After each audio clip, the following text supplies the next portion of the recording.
대체 뭐하기 위해서 세워졌을까? 이 교회에 대한 생각을 우리가 할 때 교회가 세워진 목적, 또 교회가 할 일, 이런 것에 대해서 끊임없이 생각을 하고 고민을 하거든요.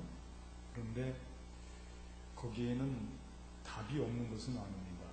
이 교회에 대한 생각을 할 때마다 언제나 우리에게 모델과 같은 교회가 있습니다. 그게 초대교회입니다. 소위 예루살렘, 초대 예루살렘 교회가 모든 교회의 모델입니다. 모델. 그의 원래적인 모습이기 때문에 그렇습니다. 그래서 오늘 하나님께서도 세상에서도 우리 교회를 향해서 교회가 새롭게 거듭나기를 바라고 있는 시대를 살아가고 있는데, 우리가 이런 때일수록 교회에 대한 관심을 기울여야 되거든요. 교회가 뭐 하는 곳이냐, 왜 세워졌느냐, 교회의 본질적인 사역이 뭐냐, 이런 걸 묻는 질문 앞에 초대교회를 바라보게 되면 답을 얻을 수가 있습니다. 초대교회처럼 되면 좋습니다. 물론 초대교회 같이 아주 똑같은 형태로 판박이로 초대교회가 될 수는 없습니다. 왜냐하면 그때 당시 지금까지 2000년의 시간의 격차가 있기 때문에 그때 교회로 돌아갈 수는 없는 거죠. 그리고 그때 지켰던 전통 또는 그때 문화적인 배경, 가치관, 삶의 형태, 이런 건 지금 세상하고는 전혀 다르거든요. 그렇기 때문에 판박이처럼 초대교회로 무조건 돌아간다고 해서 교회가 개혁되는 것은 아니다, 그 뜻이에요. 옛날로 복귀하자는 말씀은 아니라는 말씀이죠. 교회를 새롭게 하기 위해서. 다만 초대교회 때 가졌던 그 본래적인 관심과 그들이 행했던 이 일을 우리가 계승하고 발전시켜서 오늘 우리 시대에 맞게 그 일을 감당해 나가게 된다면 그게 교회의 아름다운 모습이라는 뜻입니다. 이를테면 초대교회 때는 모든 물건을 통용하고 서로가 함께 다 물건을, 돈을 다 청산해서 재산을 정리해서 이 공동생활을 했거든요. 그래 그때로 돌아가자 해서 지금 우리 시대에 공동생활하자, 거기에 정치적인 이데올로기가 끼어서 마치 어떤 공산주의와 같은 그런 삶으로 돌아간다면 그건 끔찍한 일이죠. 그렇게 될 수도 없습니다. 구약이라든지 신약이라든지 삶의 형태가, 기독교인의 삶의 형태가 공산주의 삶의 형태는 또 아닙니다. 그런 것을 볼 때 초대교회에서 강조했던, 그들이 관심을 갖고 있었던 그 모습을 본받아서 그걸 우리 현실에 맞게 재구성하고 적용하고 실천하는 문제가 중요한 것입니다. 그 옛날로 그냥 초대교회 모습 그대로 판박이처럼 그렇게 복귀하자는 뜻은 아닙니다. 그러면 이 초대교회 때는 어떤 것에 관심을 가졌느냐, 그들이 관심을 가장 많이 기울였던 것이 뭐냐, 그걸 우리가 알아야 되는데 그건 너무 쉽습니다. 찾기가. 그건 뭐냐면 전도입니다. 가르치기와 전도하기를 그치지 아니했다 그랬는데, 초대교회 때 끊임없이 관심을 갖고 교회가 집중적으로 했던 일은 가르치기와 전도, 그 일에 집중을 했습니다. 그 교회가 다른 일을 하기보다도 그 일에 열심을 내면 그건 교회의 본질적인 모습에 접근하고 있다는 뜻입니다. 지금도 마찬가지입니다.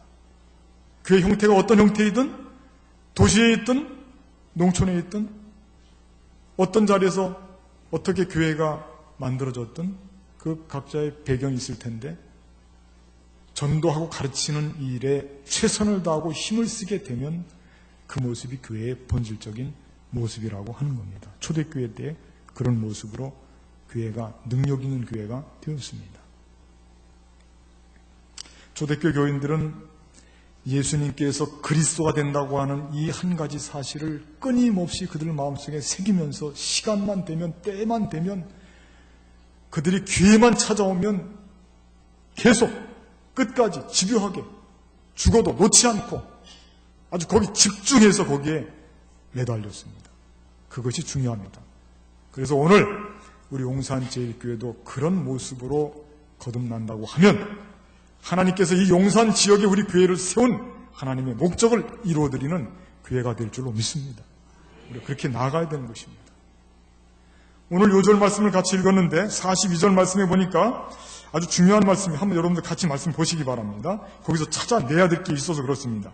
42절 말씀, 그들이 날마다, 시작. 그들이 날마다 성전에 있든지 집에 있든지 예수는 그리스도라고 가르치기와 전도하기를 그치지 아니하니라.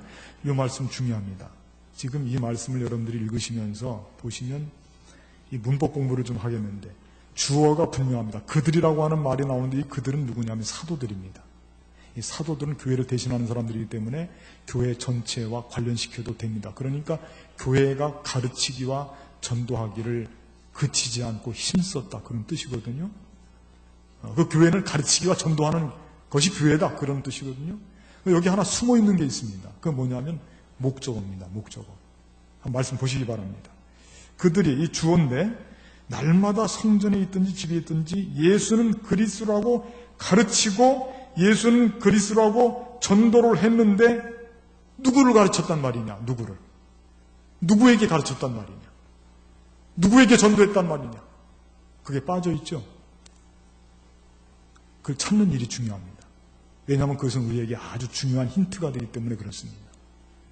가르치기와 전도하기를 그치지 아니했다 그러니까 우리가 보통 사람들이 선입관을 갖고 있어서 가르치는 것은 교인을 가르치고 전도하는 것은 세상 사람들에게 전도한다고 생각해서 이분법적으로 나누는 경우들이 많이 있거든요. 그 목적어가 다른 겁니다. 가르치는 목적어가 다르고 전도하는 목적어가 다른 겁니다. 그런데 이 본문의 내용을, 이 지금 사도들이 전도한 내용을 전체적으로 쭉 훑어보니까 그렇지가 않습니다. 여기 숨어져 있는 목적어가 분명히 제시가 되어 있습니다. 그래서 몇 절을 좀 찾아볼 테니까 여러분들이 좀 빠른 속도로 성경을 좀 같이 찾아보는 시간을 갖겠습니다. 4장 2절 말씀 한번 보시기 바랍니다. 4장 2절 말씀. 4장 2절 말씀. 예수 안에 죽은, 같이 읽겠습니다. 시작. 예수 안에 죽은 자의 부활이 있다고 백성을 가르치고 전함을 싫어하여. 백성을 가르치고 전함을 싫어하여. 자, 사도들이 1절부터 보니까 사도들이 백성에게 말할 때에 제사장들과 성전 맡은 자와 사두개인들이 이르러서 지금 하는 이야기가 백성을 가르치고 전함을 싫어했다. 지금 가르치는 것을 누구를 가르쳤다고 기록되어 있습니까? 네, 백성들을 가르쳤다고 기록되어 있습니다. 4장 18절 말씀 좀 보시기 바랍니다. 4장 18절 말씀. 4장 18절. 거기 보니까 그들을 불러 경고하여 도무지 예수의 이름으로 말하지도 말고 가르치지도 말라. 이것도 역시 숨어져 있는 목적어가 백성들입니다. 백성들을 가르치고 백성들에게 전도했다, 그런 뜻입니다.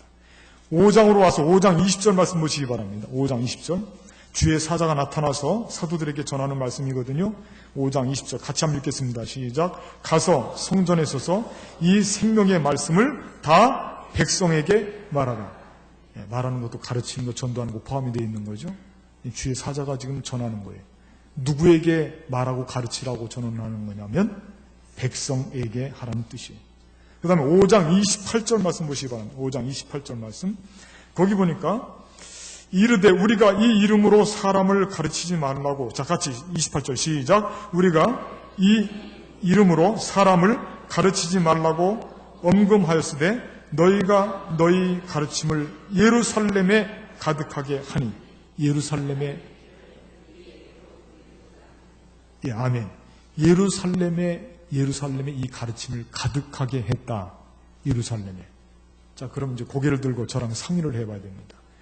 여기 이 목적어가 지금 초대교회 때는 가르치기와 전도하기를 그치지 아니했다 그랬는데, 이 가르치는 거 내부적으로 교인들 가르치는 겁니까? 교회 바깥을 향해서 전체를 포괄적으로 해서 상대를 넓혀서 가르치는 겁니까? 예, 이해가 되시죠? 이해가 되시죠? 이게 중요한 일입니다. 그러니까 가르치기와 전도하기를 너무 인위적으로 분류해 놓고 가르치는 건 교인 가르치고 전도하는 건 세상 전도하고, 그게 아니라는 뜻이에요. 가르치는 것도 전도하는 것도 세상을 향해 있는 줄로 믿습니다. 세상을 향한 일이에요. 교회가 뭐냐? 교회는 세상을 향해서 가르치고 전도하는 일을 끊임없이 반복하고 거기에 관심을 집중하고 거기에 정신을 차리고 거기에서 지지 않고 이기는 것이, 그게 교회가 하는 일입니다. 그게 교회예요. 교회는 이 일에 집중해야 됩니다. 가르치고 전도하는 일, 세상을 향해서. 이 일이 허술해지면 교회가 허술해지는 거예요. 이 일에 관심을 갖지 않기 시작하면 교회가 문제가 생기는 겁니다. 가르치기와 전도하기를 끊임없이 관심을 가지고 그 일에 집중하고, 다른 것은 거기 그 일을 잘하고 효과적으로 감당하기 위해서 다른 것은 보태져 있는 일들입니다. 교회는 이 일에 집중을 해야 돼요. 우리 용산제일교회도 다른 일에 에너지를 소모하지 말고 세상을 향해서 가르치고 전도하는 일에 집중하고 온 힘을 쓰게 되면 우리 교회가 하나님이 이루시고자 하는 목적을 반드시 이루어 드리는 능력 있는 교회로 거듭나게 될 줄로 믿습니다. 전 이걸 여러분들께 오늘 이 말씀을 전하려고 하는 거예요. 이 말씀을. 자, 그렇다면 이 일을 전념하기 위해서, 세상을 가르치고 전도하는 일에 우리 교회가 하나가 되어서 열심을 다해서 나가기 위해서 우리가 어떠한 태도를 가지고 있어야 되느냐, 어떠한 자세를 가지고 있어야 될 것인가. 오늘 말씀을 중심으로 해서 여기에 대해서 몇 가지를 여러분께 말씀을 드리려고 하니, 오늘 제가 드리는 이 말씀을 마음속에 꼭 붙잡고 이런 자세, 이런 마음의 바탕을 여러분들 흔들림 없이 꼭 붙잡는 시간이 되기를 바라겠습니다. 첫째, 저를 한번 따라하겠습니다. 생명을 걸자. 무서운 말씀이죠. 생명을 걸고 가르치고 전도하자, 그런 뜻이에요. 생명을 걸자. 생명을 걸자. 처음부터 아주 의미심장합니다. 생명을 걸고 전도하자, 그런 뜻이에요. 저는 아멘이 아무에게도 나오지 않을 거라고 예상을 했는데 아멘이 나와서 얼마나 감사한지 모릅니다. 대체 세상에서 이 일이 얼마나 중요하길래 생명을 걸고 해야 되는 일이냐. 여러분, 이 일은요, 하나님도 생명을 걸었습니다. 하나님도. 그래서 독생자 예수님이 이 일 때문에 죽으신 거예요. 십자가에서. 세상의 일도, 저도 여러분도 어떤 중요한 일이 있을 때는 다른 거 보이지 않죠? 그 일만 보입니다. 거기 올인합니다. 올인. 생명을 거는 거예요. 다른 일이 어떻게 일어나는지도 몰라요. 그 일 때문에. 생명을 건, 다른 거 보이지도 않습니다. 생명을 걸기 때문에. 그러면 그 일이 성공할 줄로 믿습니다. 우리가 이 세상 살면서도 그렇게 집중하고 생명을 거는 다부진 생각이 있어야 그 일이 성공하고 열매를 맺는데, 전도가 얼마나 위대한 일입니까? 한 생명을 살리는 일 아닙니까? 하나님께서 하시는 일 아닙니까? 구원하는 일 아닙니까? 생명을 놓고 지금 하는 일 아닙니까? 거기 실수가 있어서는 안 되고 거기 실패가 있어서는 안 되는 거예요. 그런 일을 우리가 지금 임하고 있는 거예요. 생명을 걸지 않을 수가 없는 거예요. 오늘 이 제자들의 모습을 보니까 거기에 생명을 거는데 지금 한 번 잡힌 게 아닙니다. 제자들은 잡혀서 경고도 당하고 매도 맞고 이제는 다시는 예수님의 이름으로 가르치지도 말고 전도하지도 말라고 경고하고 보내줬는데 또 잡혀왔습니다. 또 잡혀왔어요. 근데 잡혀왔는데 주의 사자가 이끌어내니까 또 가서 또 가르치고 전도하기를, 우리는 죽어도 좋다, 생명 걸고 전도하는 일을 지금 하고 있는 것입니다. 그래서 이번에는 화가 대단히 났어요. 이번에야말로 반드시 그들을 죽일 것이다. 지금 사내들인을 중심으로 해서 말씀을 증거하고 예수님을 전도하는 모든 이들을 잡아서 죽이기로 결의하고 공회에서 지금 아주 단단히 준비를 하고 있는 상황이에요. 지금 죽이겠다 이거예요. 그래도 지금 전도하는 거예요. 그래도 이렇게 생명을 걸고 하니까 하나님께서 은혜를 베풀어 주셔서 가말리엘이라고 하는 아주 놀라운 율법사인데, 이 율법사가 신중론을 이야기합니다. 신중론. 이게 사람에게서 난 것이면 이건 가만 놔둬도 이거는 자멸한다. 그러나 이것이 하나님께로부터 만일 났다면 우리는 이 일을 잘못하게 되면 하나님을 대적하는 일이기 때문에 한번 놔봐라. 그 뒤가 어떻게 되는지. 신중론을 이야기함으로써 간신히 살았어요. 죽지는 않았습니다. 근데 죽기를 각오한 거예요. 지난주에 군산성공학교 양태현 목사님이 전도사님 한 분을 소개했었죠. 문준경 전도사님이라고. 전라남도 신안 앞바다에 가면 거기 증루라고 하는 곳이 있습니다. 대단히 유명한 곳이에요. 거기가. 우리 한국 기독교 역사에서 빼놓을 수가 없는 곳입니다. 그런데 그 문준경 전도사님이 목포에 그때 당시로 가장 모든 목회자들의 멘토가 되었던 분이 이성봉 목사님이에요. 이성봉 목사님. 그 이성봉 목사님을 만나고 그 집회에 참석해서 은혜를 받고 돌아오려고 하는데 목사님이 잡습니다. 가지 마시오. 가면 당신은 죽습니다. 그 목사님한테 정보가 다 들어왔어요. 그 섬 지역이 지금 쑥대밭이 돼가고 있는 그런 계획을 갖고 지금 거기에 가면 거기에서 지금 예수 믿는 사람들 그 당신 교회 거기 있는 모든 교인들이 엄청난 지금 죽음 앞에 놓여 있다. 당신은 가면 안 된다. 같이 죽게 된다. 말렸어요. 이성봉 목사님. 그런데 이 문준경 전도사님이 목사님 감사합니다. 저를 살리시려고 그렇게 애쓰는 것을 제가 알고 있습니다. 그런데 제가 만약에 돌아가지 않으면 거기서 예수님 때문에 고통받고 피를 흘리는 사람들이 제가 만일 가지 않으면 그들은 목자 없는 양과 같은 데는데 얼마나 그들이 배신감을 느끼고 슬퍼하겠습니까? 저도 가렵니다. 저는 가면 아마 거의 죽을 겁니다. 그래도 저는 가겠습니다. 그러고 목사님의 그 권유를 물리치고 그 자리에서 자리를 털고 일어나서 그곳으로 갑니다.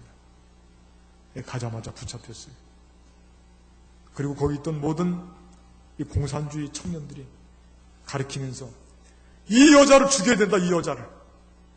이 여자야말로 씨암탉이다. 지난번에 씨암탉이 말씀드렸죠. 씨암탉이다. 씨암탉. 그걸 죽이는데 너무 비참합니다. 대나무를 옆으로 사선으로 쳐서 뾰족하게 날을 만들어서 그거로 사정없이 찌르는데 사람 어디고 여러분들 그렇게 잔인하게 죽일 수가 있겠습니까? 그래도 죽지를 않으니까 나중에 총을 쐈습니다. 그걸 바닷가에다 갖다 놓고선 사람들이 다 보는 앞에서 그렇게 해서 죽었어요. 그러면 한번 생각해 보세요. 거기에 모든 교회들은 다 전멸이 되고 없어져야 되고 패배해야 되고 그러나 지금 세계 속에서 가장 기독교 복음화율이 높은 곳이 어디냐? 이거 한국 문제가 아니에요. 전 세계적으로 볼 때도 그렇습니다. 거기 90% 이상이 지금 다 크리스찬이에요. 교회를 다녀요. 여러분, 위대한 승리가 죽음을 각오한 그 순교자적인 삶의 모습에서 죽기를 각오하고 복음을 증거하는 그 자리에서 예수님의 승리의 십자가의 깃발이 흔들리게 될 줄로 믿습니다. 여러분. 죽음을 각오하고 생명을 걸고 전도하면 거기에는 성령께서 강권적으로 역사하는 거예요. 우리가 그 일을 지금 다짐하고 각오해야 돼요. 죽기를 각오하면 우리는 살아요. 생명을 걸고 하면 우리는 성공해요. 전도도 마찬가지고요. 여러분들 2015년도 하나님 앞에 제목 걸고 기도하는 거 있습니까? 생명 거십시오. 생명 걸고 하세요. 승리하고 성공할 줄로 믿습니다. 그런데 그 중에서도 전도를 빼놓지 말고 전도를 맨 앞으로 꺼내놓고 전도를 위해서 생명을 걸고 여러분들이 접근하세요. 반드시 우리의 삶은 능력 있는 삶이 되고 축복받는 삶이 될 줄로 믿습니다. 생명 걸고 하는 것. 두 번째 저를 따라하겠습니다. 기쁘게 하자. 기쁘게 한다. 기쁘게 하자. 오늘 말씀 한번 읽어보겠습니다. 41절 말씀 같이 한번 읽어보겠습니다. 사도들은 시작. 사도들은 그 이름을 위하여 능욕받는 일에 합당한 자로 여기심을 기뻐하면서 공의 앞을 떠나니라. 사도들이 기뻐했다. 그렇게 지금 기록이 되어 있는데 이거는 저도 잘 이해가 가지가 않습니다. 왜 그러냐면 죽을 위기를 벗어났는데 죽을 위기를 그냥 벗어난 게 아니고 말씀을 쭉 읽어보니까 채찍질을 당했습니다. 채찍질을 당하는 건 그건 보통 사건이 아닙니다. 여러분들 채찍질은 누구에게 했냐면 짐승 같은 사람으로 인정해주지 않는 노예들에게나 했고 사형수에게나 채찍질을 가했습니다. 그 채찍 끄트머리에 징이 박혀 있습니다. 그 채찍을 치면 감깁니다. 감기면 살점이 떨어집니다. 그 고통은 이루 말할 수가 없습니다. 그 채찍질을 받고 지금 나온 겁니다. 그런데 기뻐한다고요? 그런데 기뻐하는 거예요 지금. 바울도 그랬습니다. 바울도 매를 맞는데 거의 죽을 지경으로 맞았습니다. 온몸이 피투성이가 됐습니다. 감옥에 갇혔습니다. 빌립보 감옥 속에서 바울이 뭐 했는지 아시잖아요, 여러분들? 거기서 하나님께 찬양을 드렸습니다. 기쁨의 찬양을. 그 가능한 일일까? 그 고통 속에서 저는 이 사실을 놓고 정말 마음속에 과연 이것이 가능한 일인가? 왜냐하면 저도 전도를 하다가 창피를 당할 때가 많이 있고 그런 때는 정말 화가 나거든요. 얼굴이 나도 모르게 빨개집니다. 사람이 감정이 있는 존재라. 어떨 때는 완전 무시를 당할 때가 있고 어떤 때는 뭐 이 사람 취급을 안 합니다. 전도를 하다 보면. 그런데 그때 제가 기뻤었는가? 제가 생각해 보니까 그렇게 기뻐했던 적이 없는 것 같아요. 그런데 지금 사도들은 기뻐하면서 능욕받는 일을 그 일에 합당한 자로 여기심을 받는 것을 기뻐하면서 거기서 나왔다 이거.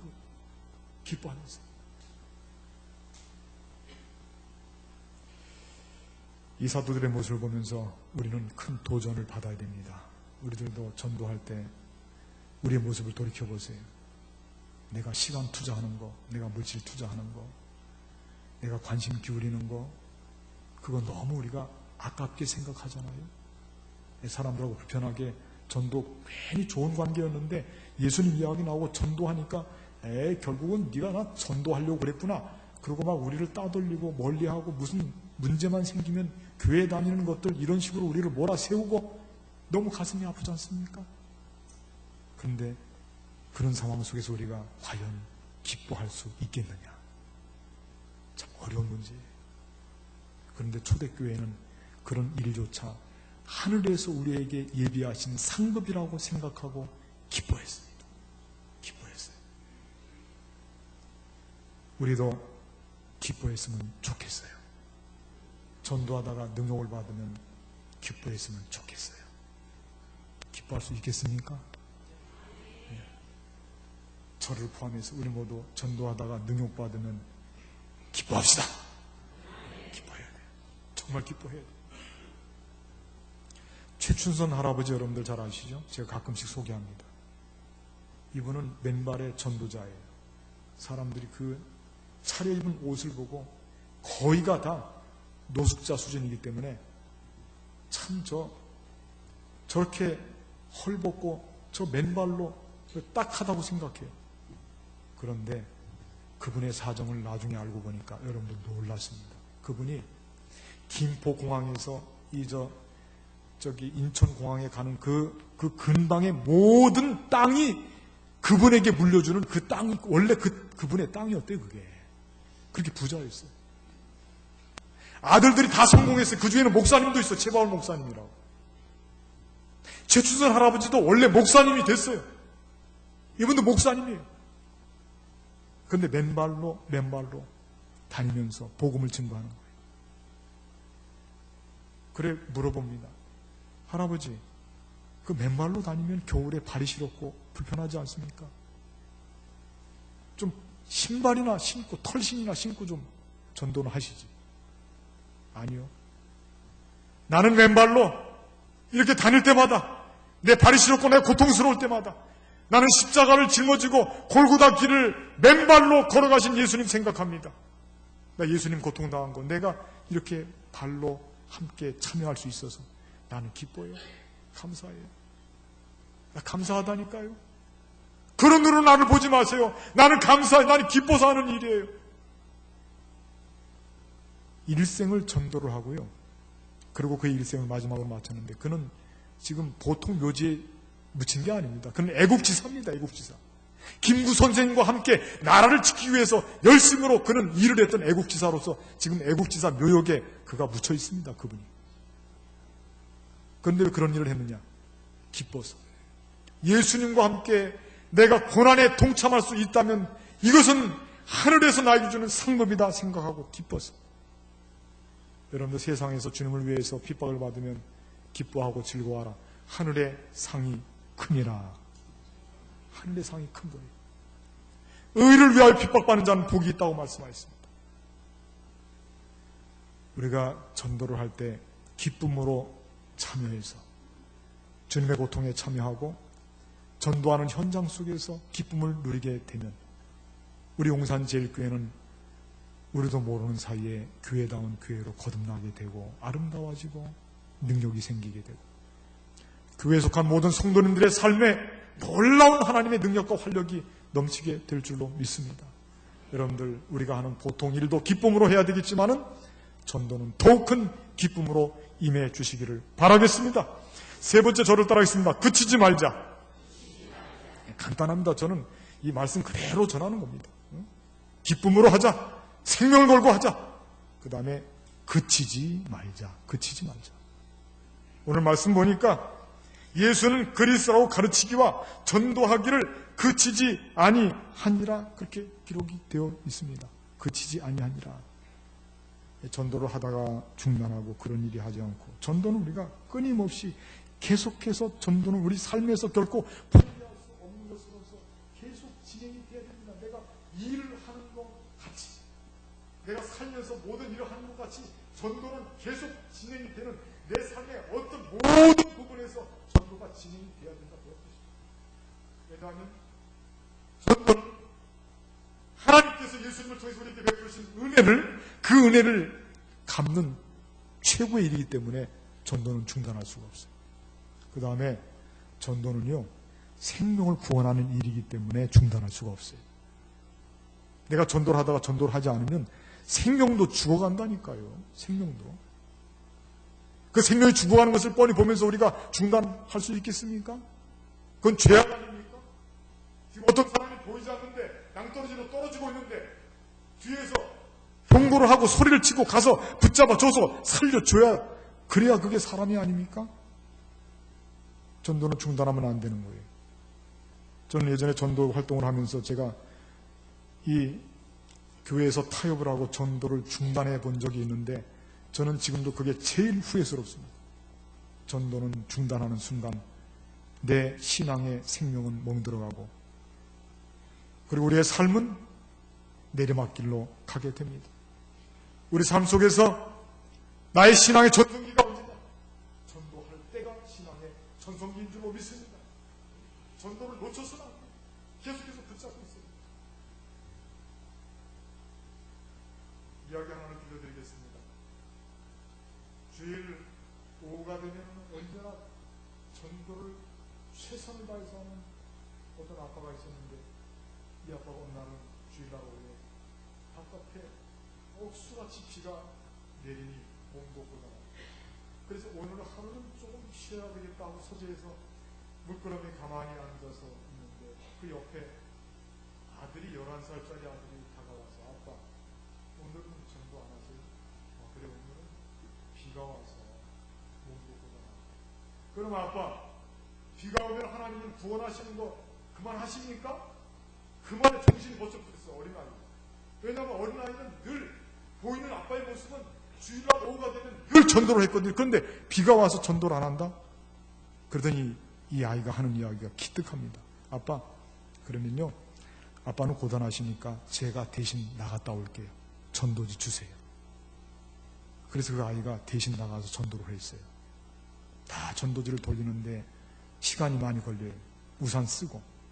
그리고 마지막으로 자기 집 가까운 곳에 있는 집의 문을 똑똑 두드리고 가서 전도지를 주려고. 그랬더니 거기에 아주 피폐한 모습으로 정말 거의 죽음 앞에 있는 사람과 같이 한 어떤 노인이, 할머니가 나타나서 문을 삐금이 열고선 전도지를 받고 들어갔어요. 그리고 그 다음 주일날이 되었어요. 그리고 교회에 새로운 분들이 많이 왔는데, 목사님이 때로 새로운 가족들을 향해서 오늘 교회에 나오신 소감이 어떠냐고 묻는 시간이 있었대요. 그래서 그날도 오늘 교회 처음 나오신 분들 중에 특별한 소감이 있으면 말씀하실 분 없느냐고 그랬더니 그 할머니가 손을 들더래요.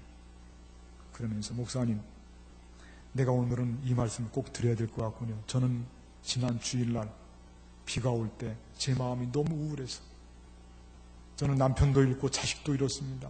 재산도 없습니다. 제가 그 일로 인해서 고통을 받고 제가 늘 마음이 우울한데 그날 비가 와서 더 우울해서 저는 죽을 준비를 하느라고 기둥에 끈을 달고 있었습니다. 목매어서 죽으려고. 그런데 밖에서 막 두드리는 소리가 들렸습니다. 나가보니까 사람은 보이지 않는 것 같은데 나가보니까 조그만 천사가 왔었습니다. 천사로 보인 거예요. 그래서 저에게 이 쪽지를 주었습니다. 그 쪽지를 읽어보니까 거기에 꺼져가는 등불도 끄지 않으시는 하나님, 그 글귀가 보이는 거예요. 나는 너를 사랑한다. 나는 너를 포기하지 않았다. 그 글귀가 보이는 거예요. 다른 날은 안 보였는데. 그래서 제가 죽을 것을 포기하고 다시 살기로 마음을 작정하고 주님 전에 나와서 이렇게 예배를 드리게 되었습니다. 그때 그 이야기를 듣던 모든 사람들이 우레와 같은 박수를 치면서 그 사람이 새롭게 생명을 얻게 된 줄로 믿습니다. 전도 포기했더라면 그 한 생명 죽었을 겁니다. 책임 못 졌을 것입니다. 우리 용산제일교회가 저는 2015년도 한 해 동안에 다른 어떤 것보다도 전도에 매진하는 한 해가 되었으면 좋겠습니다.